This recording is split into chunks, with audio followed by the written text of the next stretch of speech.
Are we on? Yes, we are on. Fire. Okay, so thank you. All right. So, first question: what do you think of the performance of the competitor for this 2016 World Memory Championship? My my experience and my feelings, my emotions, my reaction to the World Memory Championships is like it's a constant what? Wow, how incredible. How did that child, that kid remember 2 packs of cards that most people couldn't remember 10 cards? How did some kids, some juniors, uh, how did they remember a 2,000 digit number? Imagine if somebody says to you, here's my phone number, and gives you a phone number 10 digits long, and I say, well, my number is 0446284978341. What? And here are 9-year-old children saying, well, we can give you the 2,000 digit number perfectly. So I was stunned. I expected it because I knew the potential of the brain. But what you know is not the same as what you experience. And just seeing child after child after child doing it. And more important than just the result are their eyes. The most heartening, the most wonderful experience of my life is to see a face which is, the light has gone from the eyes, the body is down, the atmosphere is depressed. And when you see this kind of chua, it lights up. And seeing that, and that's among the kids, it's among the juniors, it's among the adults, it's among the elders. You've got an 82-year-old just saying, ta-da, I'm 82. And another one, I'm 92, and my brain is getting better in the Singaporean events. What more could you ask? From a young child, 7, to a 92-year-old human from more than 22 different countries. And they all, ta-da, and they met and they talked and they exchanged. Yes, I'm looking forward to another World Memory Championships in Singapore. As you know, I've been to Singapore for 25 years, and it's the #1 country by all the ratings in education. It is one of the best mind mapping nation. So for me, this is like a wonderful home. It's a home. I could go on all night. All right. In what way Singapore has contributed to this year World Memory Championship? In what way you think Singapore has contributed? Singapore has contributed to the World Memory Championships by supporting it. Every year the World Championships are a big event. Thousands of people are involved. Global travel. All the top people around the world who are the main World Memory Sports Council members. People like Grandmaster Raymond Keane,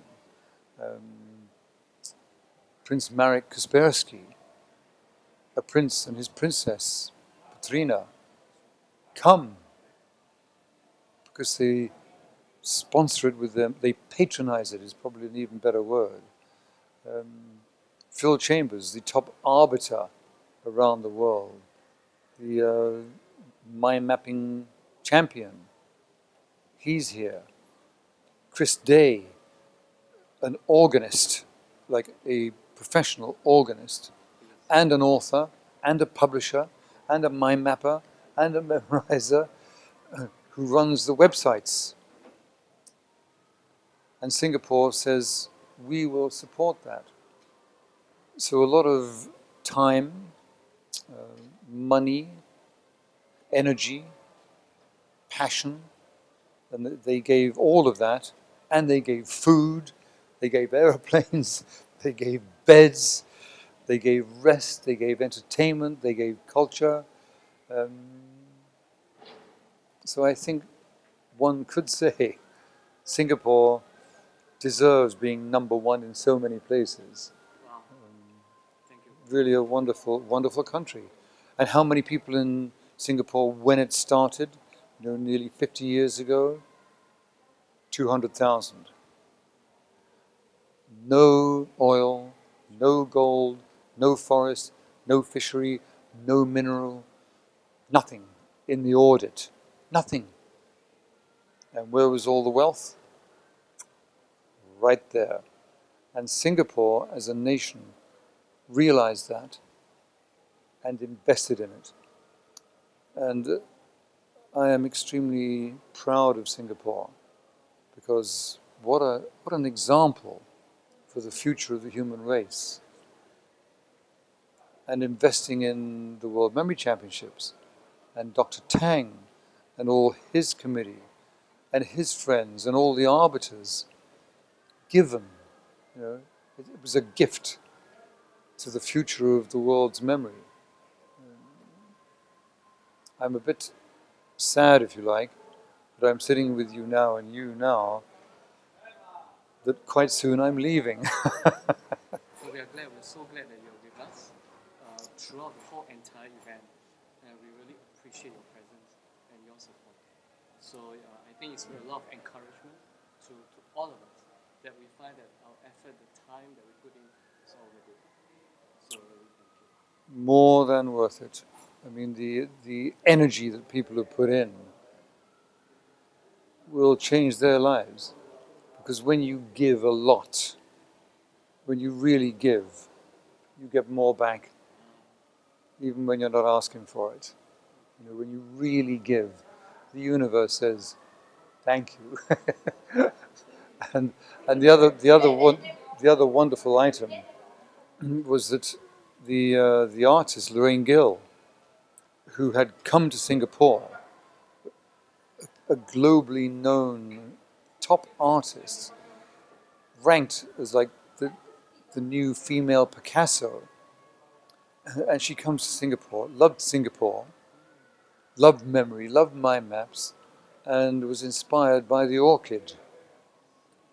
And she came back to Singapore having painted an orchid. But when you look at it, Excuse me. We're having an interview here. when you look at it, you actually don't know what it is. And then when you look at it, you think, oh, and then you see it. And you say, oh, it's that. And you look at it again, so it's transformed into something else. And then suddenly it becomes holographic. And then it goes straight out into your face, and then it goes into the cave. I noticed the way she used the colors. Yes. Great contrast. Yes. But yet at the same time, there's a depth, and it allows you to think and to imagine. Exactly. So I am giving you the blue and magenta and the orange, red, and the green to you, for all of you. It's a gift from Lorraine Gill. And coincidentally, she contacted me today, and she was saying, tell me more about Singapore. And she did not know that her painting was being given to the gold medal winners. And she still hasn't seen that. So by tomorrow, she will go, what? So it's a wonderful relationship of culture, creativity, different nations, and again, the future of the human race. And it all depends on, and this as well. And in Singapore this week, I'm very happy, very happy. Talking about its effect, what do you think, what do you see the power of memory training in schools and workplace? My early vision as a child, when I did not know how to remember, and I hated homework, I couldn't pass exams well, and I thought my memory is getting worse and worse. But when I began to discover that when I trained it well, my memory kind of it expanded, I thought, if I can do that, and when I start the World Memory Championships, and I've written my book on it, then everybody can do it. So, in response to your point and your question, my real comment is, can you imagine any school, anywhere, where there is not one child who does not understand the nature of memory? It would be tragic.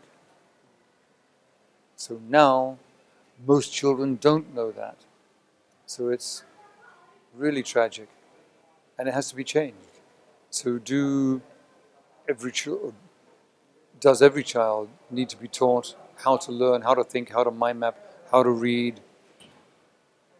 It's not even a question. It's an absolute. It has to be done. And I will be here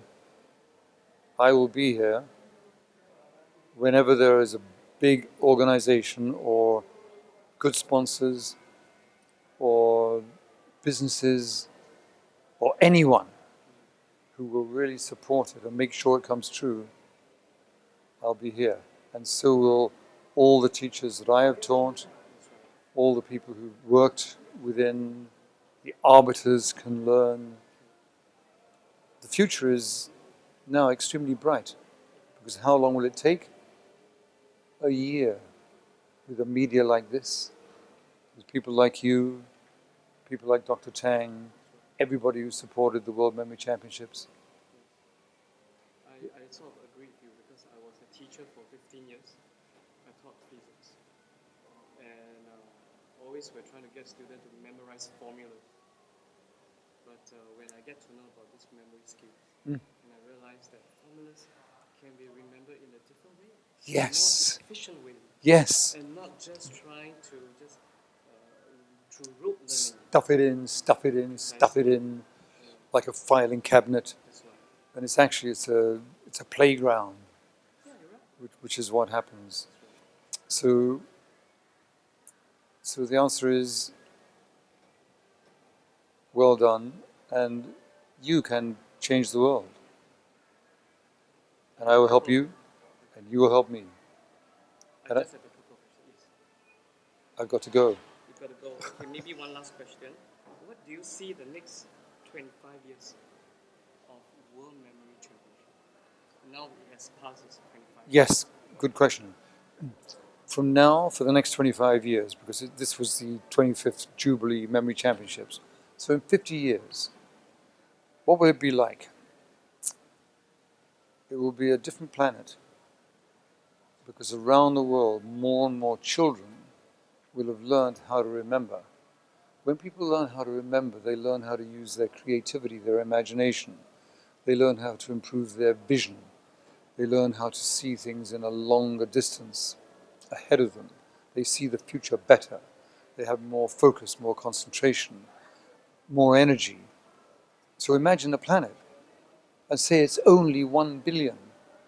If there are 1 billion people who know how to memorize anything they want, who know how to read books, and not only read the books, mind map them, recall them, and can talk about them with passion and energy. It's utopia. Thank you, sir.